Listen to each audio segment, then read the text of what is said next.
CM Vishnudeo Sai का एक बयान है और ये बयान बहुत बड़ा है और बहुत अहम है।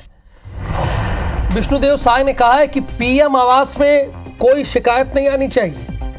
अगर शिकायत आई तो कलेक्टर्स पर कार्रवाई होगी। और उन्होंने कहा, सीएम साय ने, कोई भी हो कान खोलकर सुन ले, पीएम आवास के लिए किसी को 1 रुपए नहीं देना है। और आप कि जब मुख्यमंत्री ऐसा कहते हैं तो पीएम आवास के नाम पर अगर कोई भी 1 रुपए आपसे मांगे तो आप सीधे कलेक्टर को बताइए। चूंकि कमीशन का खेल चलता है तो आप सीधे कलेक्टर को बताइए।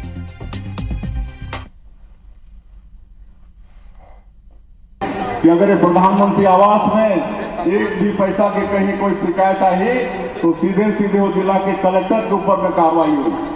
मैं इस बात आज साफ तौर पर बोलो तो सब कान खोल के सुन लें कि किसी भी जिले में अगर एक भी पैसे का प्रधानमंत्री आवास को लेकर कहीं से भी कोई शिकायत आएगी तो सीधे उस जिले के कलेक्टर के ऊपर कार्रवाई होगी।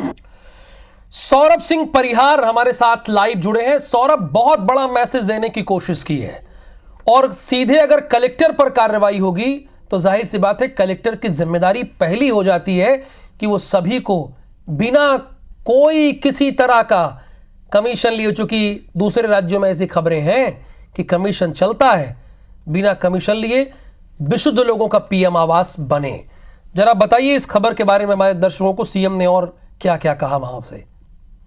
बिल्कुल, देखिए राहुल, 18 लाख आवास बनने हैं आगामी 5 साल में। तो स्वाभाविक रूप से जो ग्रामीण स्तर पर है वो कहीं ना कहीं लेन देन की बात सामने आती है। पंच, सरपंच और फिर कुछ जनप्रतिनिधि जो है इससे जुड़े रहते हैं और उस लेन देन में बात सामने आती है। और याद होगा आपको कि 2018 से 2023 जब कांग्रेस की सरकार थी तब पीएम आवास एक बहुत बड़ा मुद्दा था और कहीं ना कहीं कांग्रेस की सरकार जाने की एक सबसे बड़ी वजह जो है, सभी बड़े पॉइंट्स में माने तो एक वजह जो है पीएम आवास नहीं बनवाया जाना भी था कांग्रेस की सरकार द्वारा।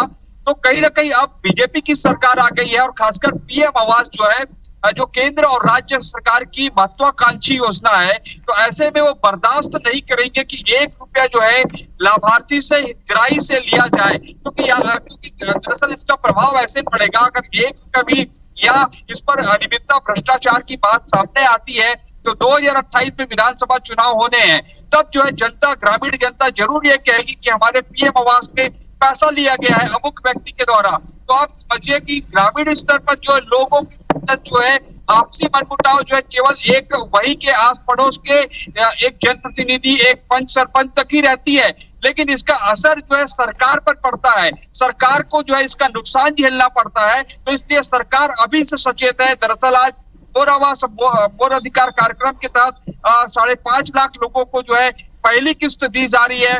लगभग 1.5 लाख लोगों को जो है पीएम आवास की चाबी दे दी गई है, गृह प्रवेश कर रहे हैं। तो ऐसे में 3 जो बड़े नेता हैं, विधानसभा अध्यक्ष रमन सिंह, ग्रामीण विकास मंत्री विजय शर्मा और मुख्यमंत्री विष्णुदेव स्वयं, ये तीनों ने एक ही मन से एक ही बात जो है ये बात कही है कि 1 रुपया भी नहीं देना है।